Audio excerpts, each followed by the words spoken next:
বাংলাদেশের আদালত প্রাঙ্গণে পাকিস্তানের বিশেষ সশস্ত্র বাহিনী প্রবেশ করেছে দাবি করে সম্প্রতি একটি ভিডিও সামাজিক যোগাযোগ মাধ্যমে প্রচার করা হয়েছে। ভিডিওটি আবার ঢাকার রাস্তার দৃশ্য বলেও প্রচার হয়েছে ভারতীয় গণমাধ্যমে। ভারতের আজতক বাংলা সহ বেশ কয়েকটি গণমাধ্যম এক ভিডিও প্রতিবেদনে ওই ভিডিও দেখিয়ে পাকিস্তানের পাঞ্জাবের সোয়াত টিমের সদস্যরা ঢাকায় এসেছে বলে দাবি করেছে। এতে ব্যাপক আলোচনা শুরু হয় বিষয়টি নিয়ে। তবে সত্য ঘটনা আসলে কি?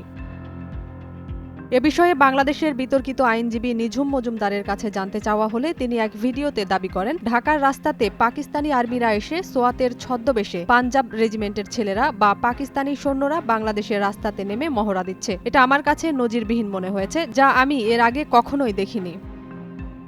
তবে ফ্যাক্ট চেক বা তথ্য যাচাই সংস্থা রিউমার স্ক্যানার বলছে, ভিডিওটি বাংলাদেশে পাকিস্তানি সশস্ত্র বাহিনীর টহলের কোনো দৃশ্য নয়। ভিডিওটিতে যে বাহিনীর সদস্যদের দেখা যাচ্ছে তারা বাংলাদেশ পুলিশের বিশেষায়িত দল ক্রাইসিস রেসপন্স টিম বা সিআরটির সদস্য। সিআরটির সদস্যরা সাধারণত জঙ্গি দমন ও মাদক চোরাচালান প্রতিরোধ সহ বড় ধরনের সহিংস পরিস্থিতি মোকাবেলায় কাজ করে থাকেন।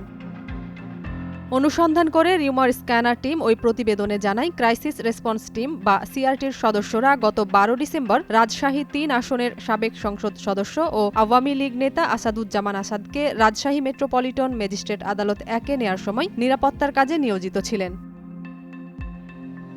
প্রতিবেদনে আরও বলা হয়েছে, দাবিটির বিষয়ে অনুসন্ধানের শুরুতে আলোচিত ভিডিওটি পর্যালোচনা করে রিউমার স্ক্যানার টিম ভিডিওতে থাকা একজন সশস্ত্র বাহিনীর সদস্যের পোশাকের পেছনে সিআরটি লেখা দেখতে পায়। পাশাপাশি আরেকজন সদস্যের পোশাকে বাংলাদেশের পতাকাও দেখতে পাওয়া যায়।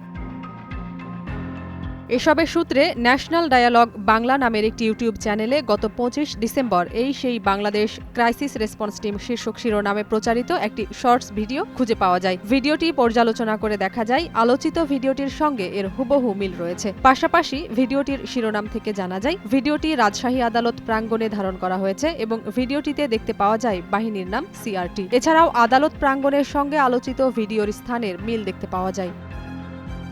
পরবর্তীতে অনুসন্ধানে আরও জানা যায়, অনলাইন সংবাদ মাধ্যম জাগো নিউজ 24 এর ইউটিউব চ্যানেলে গত ১৩ ডিসেম্বর প্রিজন ভ্যান ঘিরে উত্তেজনা, ডিম হামলার শিকার সাবেক এমপি আসাদ। সেই ঘটনার ভিডিও নিয়ে এডিট করে অপপ্রচার চালায় ভারতীয় সংবাদ মাধ্যমগুলো এবং নিঝুম মজুমদারও।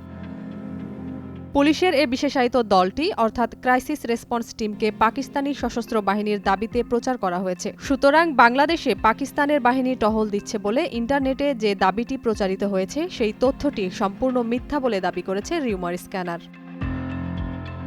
নাজিয়াত রুনা, নয়া দিগন্ত।